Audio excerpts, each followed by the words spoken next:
ਉਹ ਲਿਖਦੀ ਤੇਰੇ ਨਾਲ ਜ਼ਿੰਦੜੀ ਜਾਨੀ ਏ ਬਸ ਰਹਿਣਾ ਤੇਰੇ ਨਾਲ ਵੇ ਜ਼ਰੂਰੀ रहना तू पल पल दिल के पास जुड़ी रहे तुझसे हर एक सांस। হ্যালো এভরিওয়ান, আসসালামু আলাইকুম, welcome back to my new blog. তো কি অবস্থা সবার, আশা করছি সবাই অনেক অনেক ভালো আছে। তো আবার চলে আসলাম লাস্ট ব্লগটাতে, যে বলেছিলাম গাছের প্রথম লাউ পেরে কি রান্না করলাম, পিঠা দিয়ে আমরা খেলাম। সো সেই ব্লগটা নিয়ে চলে আসলাম। সো ব্লগটা আগের দিন সন্ধ্যা থেকেই শুরু করলাম আর কি। সো আমি সারাদিন কোনো কিছুর ক্লিপ নিইনি, আর বাইরে আমার মনেও ছিল না যে ব্লগ করার কথা। তারপরে মনে পড়লো এবার মাশাআল্লাহ অনেক লাউ ধরেছে আমাদের। সো আমরা প্রথম লাউ দিয়ে কি রান্না করলাম, সো সেটার একটা ব্লগ বানাই। সো এর জন্যই মেনলি আর কি। সো বিকেলে সবার প্ল্যান হয় যে প্রথম লাউ দিয়ে আমরা পিঠা দিয়ে খাই। তারপরে লাউগুলো কাটতে কাটতে প্রায় সন্ধ্যা হয়ে যায়, আর এই ভিডিও করতে গিয়ে আমার লিটারেলি হাতটা ব্যথা হয়ে যাচ্ছিল। তারপরে 2টা লাউ কাটলাম, কোজ আমাদের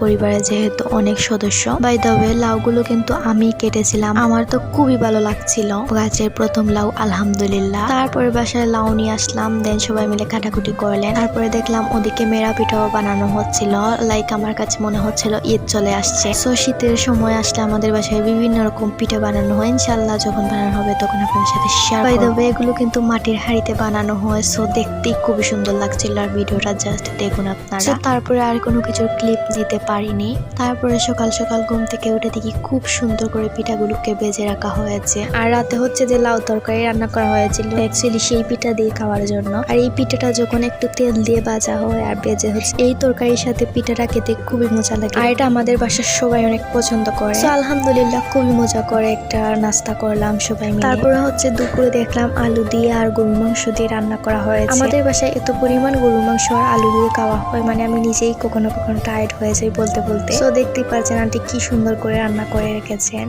তারপরে আমার এত পরিমাণ ক্ষুধা লেগে যায়, সো আমি এখন খাওয়া দাওয়া করে নেব। সো আজকের ব্লগটা ছিল এই পর্যন্তই, দেখার জন্য thank you so much. And সবাই ভিডিওটা ভালো লাগলে of course to like, comment, share and subscribe my YouTube channel. সবাই ভালো থাকুন, সুস্থ থাকুন, আল্লাহ হাফিজ, আসসালামু আলাইকুম সবাইকে।